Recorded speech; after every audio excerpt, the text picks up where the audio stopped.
like Imam Suhaib, the Mufti of Egypt, Shaykh Ali Guma, who is really, I think, one of the most effective spokespeople for the Muslims alive.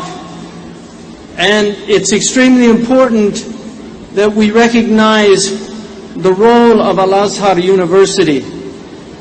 I think sometimes our community forgets the importance of having a normative tradition, in other words, a tradition in which people have a resource that they can go to for a sound Islam. And I want to point out something very important about this, the need for accredited scholars who understand the religion as it should be understood.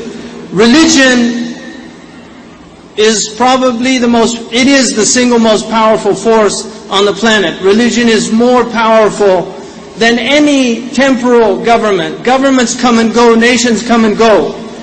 All nations have curvilinear courses. They rise and then they fall. But the power of religion has been around since the very beginning. Humans have always been religious. This is something our anthropologists, our historians, anybody that looks at the matter sees very clearly. But religion, because it's powerful, it's also very dangerous. And one of the most dangerous aspects of religion is revelation itself. When you have a book that those who adhere to that book claim that it is from God, how that book is understood is the single most important thing that any large group of people that adhere to that group have to be concerned with.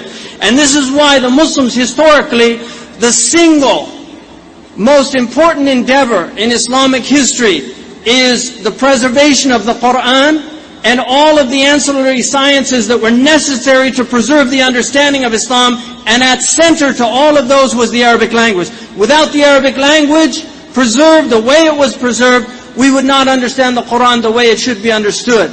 And so Al-Azhar has played that role in preserving the Arabic language, in preserving the understanding of the Quran for centuries.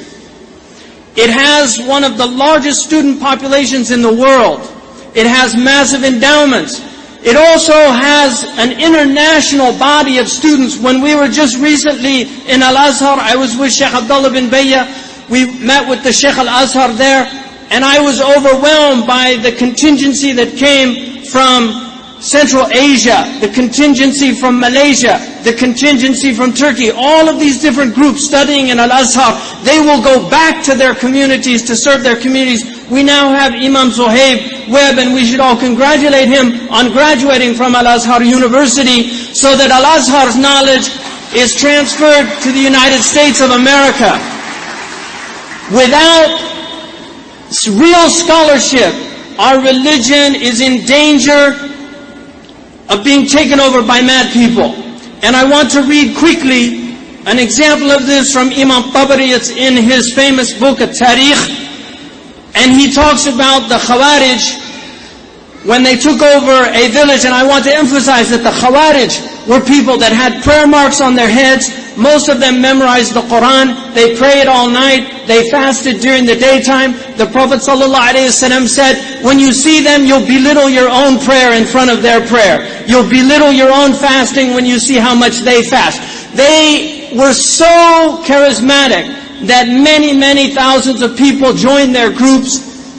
And when they took over the areas that they took over, what did they do? Bloodshed. Killing people that disagreed with them. I want to just read this section.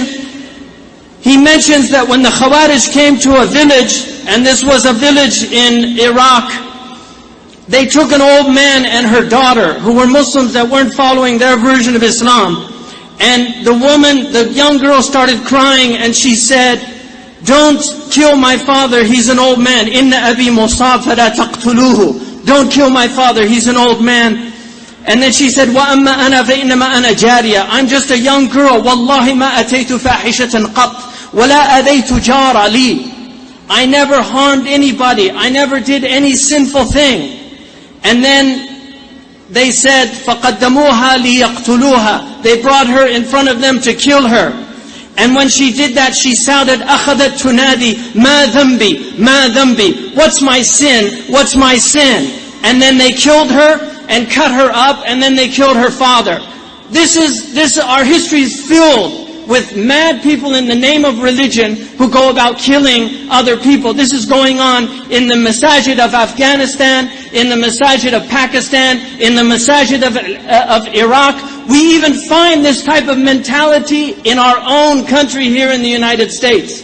And if we're not careful, when we see these people, like this young man in New York, really, who plans on blowing up Times Square with innocent people walking around, and then on the stand he says that he's proud of it and he would do it again. This is the type of problem that we're dealing with in certain segments of our community. If we remain in denial about this, if we don't address the need for sound scholarship, for moderation in our religion, for the truthful teaching of Islam. And I know all of you are part of this, but we have to institutionalize these things. We have to bring this to the forefront of our concern, because our religion is a beautiful religion, and it's being made ugly by the acts of fools, by the acts of the sufaha.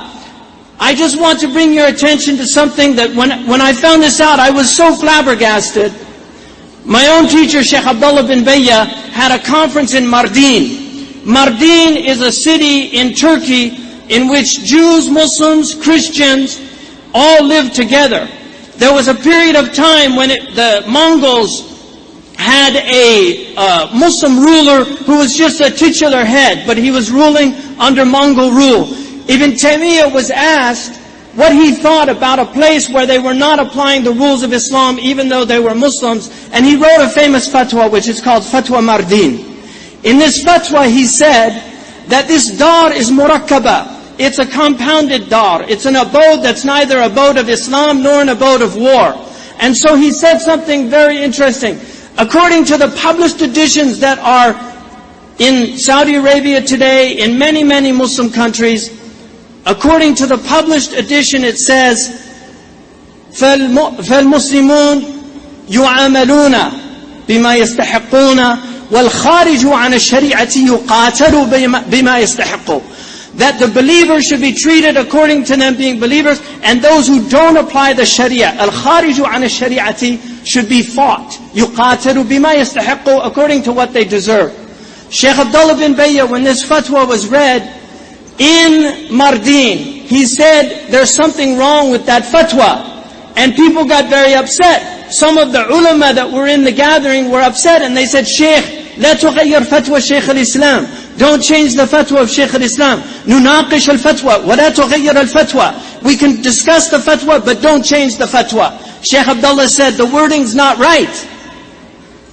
Because he is an ocean of the Arabic language. And he knew that the wording wasn't right based on his knowledge of the Arabic language, on balagha, on the idea of tibaq and muqabala. He knew that it wasn't right. When he got back to Jeddah, and this is a copy of the oldest manuscript of the fatwa. This fatwa, which is in the Zahiriya in Damascus, is the oldest manuscript of Shaykh al-Islam's fatwa of Mardin. And he does not say, يُقَاتِلُوا بِمَا يَسْتَحِقُّ. He says, يُعَامَلُوا بِمَا يَسْتَحِقُّ. He should be treated in accordance with what he deserves. This fatwa, based on يُقَاتِلُوا, was used to kill Anwar Sadat. This very fatwa was used to kill Anwar Sadat, the president of Egypt. Because if you read the text that this is the fatwa that was quoted.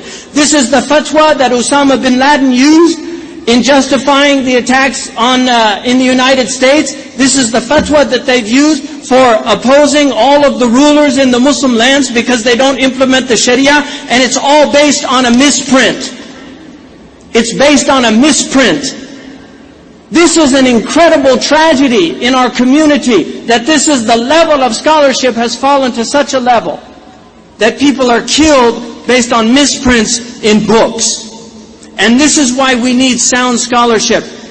What our beloved president and sister, Dr. Madsen, was talking about this textbook that she was teaching, These textbooks have now been printed in the tens of thousands, sometimes the hundreds of thousands. People are reading these books and thinking that Islam is a religion of hatred, is a religion of violence, is a religion of bloodshed. All of these things are because of this misunderstanding of a religious tradition that has a vast spectrum of opinion. If you take books like Sahih al-Bukhari, and I was in Oxford University a few weeks ago, and somebody told me that they have a problem with the hadith. And I said, you're not the first person. Ibn Wahbin, the greatest muhaddith of his time in Egypt, had a problem with hadith. Ibn Wahbin said, أَكْثَرْتُ مِنَ الْحَدِيثِ حَتَّى تَحَيَّرْتُ وَلَوْلَا مَالِكٌ وَاللَّيْث لَهَلَكْتُ. I read so many hadith, I became confused. Had it not been for Malik and Layth, I would have perished. You can't pick up al-Bukhari and think you're going to be rightly guided. Al-Bukhari can lead you astray. Sahih Muslim can lead you astray. At-Tirmidhi can lead you astray. The Quran, without the requisite knowledges to navigate these works, can lead to the most heinous crimes. And this is what we're suffering from. If we don't change this situation, we're in big trouble. I would argue, and I'll end by saying this, ISNA is the single most important institution in the United States for Muslims. It is an umbrella institution. All of us are under the umbrella of this institution. We have to strengthen this institution. We have to empower it. We have to make sure the best and the brightest of our community are enabled to work under this umbrella. We need curriculum. We need schools. All of these things should be done with some type of central understanding. This is not about control. It's about having institutions like Al-Azhar that maintain the sanity of the Muslim community. Because if you all become the Protestant, open your own Bible and do it for yourself, then we'll end up with Anabaptists, Baptists, Methodists, and every version of Christianity until you've got the church on the corner with the minister who's the only one that understands the Bible. Everybody else is wrong except for him. Now, in America, fortunately, the vast majority of these churches are harmless. But amongst the Muslims, unfortunately, that's not the case. We have a serious problem, and if that problem is not addressed, it will continue to dishonor our beloved Prophet ﷺ and his teaching. Because it breaks my heart when I read about these things. Our Prophet ﷺ loved human beings. He loved human beings. He loved animals. He loved frogs. If you look now, this planet is in such wretched condition because of what our own hands have wrought. If we don't work together as a species and start setting aside this pettiness, this sectarianism that Imam al-Ghazali fought hard and long to remove from our tradition, this stupidity and sectarianism that breaks us apart until we become completely ineffective, we lose our way. This is what we have to fight, people. It's a hard battle, but it's a worthwhile one, and it's our time.